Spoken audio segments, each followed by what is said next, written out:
Okay, so now we're going to learn the last section that contains really new material. Last part of that middle section of the piece. So today we're learning from 25 through the end of that line, measure 25. But I'm going to play you up to 24 real quick just so we know that we're caught up. So here we go.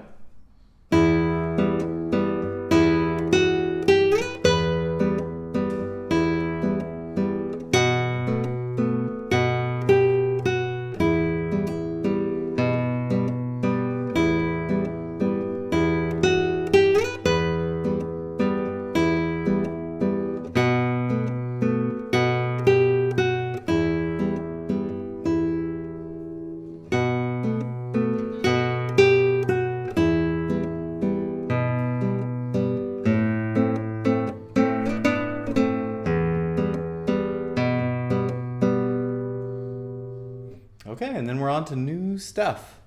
So measure 25 starts with our chord again, only this time it has a slightly different melody. It's the only time the melody is different when we play the chord. So we've just come from a couple of bass notes in measures 23 and 24. That last bass note in 24, this time it makes sense to play it with your first finger because then going into the next measure, you immediately can go into the chord rather than having to adjust from doing maybe your second finger and then having to set your chord. So what we want to do is probably do first finger there. So here's that A minor section leading in. And then we get some bass notes, 6th string, 2nd fret, 5th string with our first finger this time, because now we're going directly into the chord in the new section. And this chord starts off exactly like it usually does. So it's the usual P and A pattern, and then I and M twice. But this time we play P and A again in the next measure, but instead of going up to the G, we actually go underneath to open E, and then bring our finger back on to play the F sharp again. So you actually have to release your ring finger, your third finger, from the chord for a moment. So P and A play together, we play open E, and then we put that finger back down to play the F sharp again, 2nd fret, 1st string. And then what looks like in our score, very much like our opening measure, has one little difference. That top note is a G. So we do our usual open string pattern, but we're holding that G note. And it makes most sense to do it with our pinky because we've just come from playing our third finger on the 2nd fret. So we do our... It makes most sense to bring the pinky down for that higher note and release the rest of the fingers. So far we have our chord, the one time being different with the melody. So 26. And then our pinky comes down and we go to open strings. Double check that your thumb on your right hand actually goes to the 6th string for that measure as well. Then the 4th measure of that is our usual open string measure. So those 4 measures together are...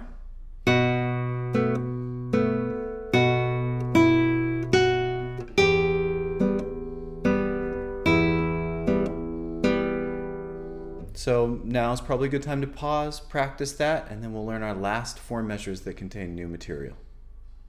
Okay, so those 4 measures one more time.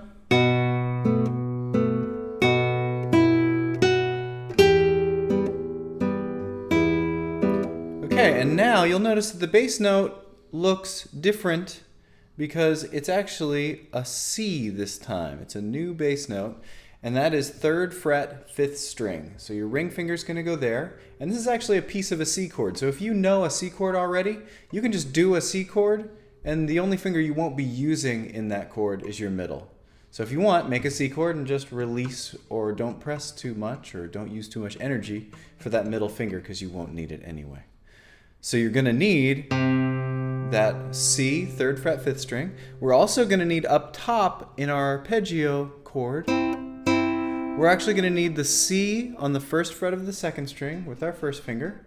And then we actually want the open string, open E on the 1st string. So this is the one time when our I and M pattern through the whole piece has been on 2nd and 3rd string. This is the one time it moves up to 1st and 2nd. So our thumb is in a new bass place, a new bass note spot, right? And then our first two fingers actually shift over to the highest two strings, first and second, to play the chord. So that goes like this. Thumb, fingers twice. And then you don't even really need to read the notes for these last three measures because the string and the fret are both marked. Basically, we're on the fifth string for a long time, and we're going to play frets 3, 2, 1, 2, 3, 2, open, and then we switch down to the sixth string and play 3, 2. And you'll notice a word in there that's abbreviated RAL, R-A-L-L, and that actually means rallentando. Rallentando is just a big slowdown. So if we're coming in maybe at this tempo,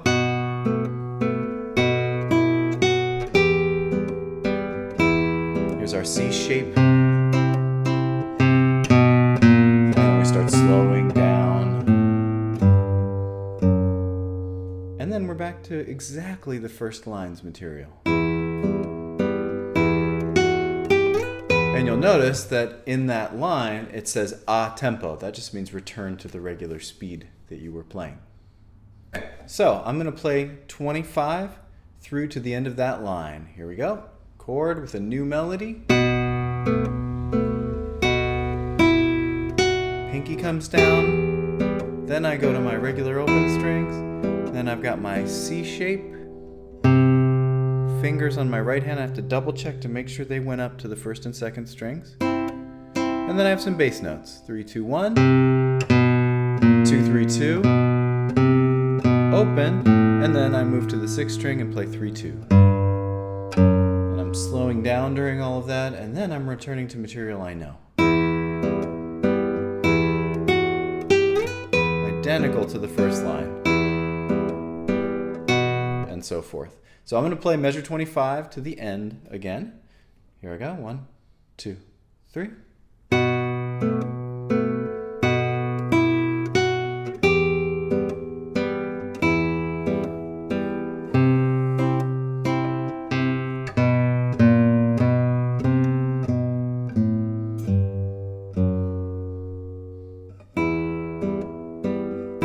And then I'm back to material I know. So I'm going to play what I consider to be the whole middle section of the piece, which is measure 17 to the end of that line that starts with measure 25. So the middle two lines of the piece. Here I go. So now I'm starting measure 17. I call this the B section of the piece.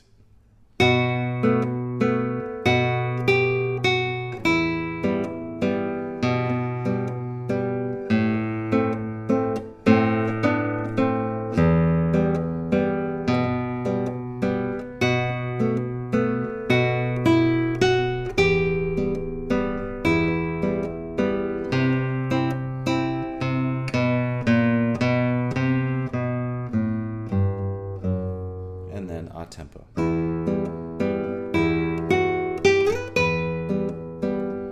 So I tend to find that my students have the most difficulty remembering this middle section, and so it's a great idea to practice just 17 through the end of the line that starts with 25, which is what? 25, 6, 7, 8, 9, 30, 1, 2. So 25 through 32 through the end of that bass note line. So great section to spend some extra time on. And then our last one will be completing the whole thing.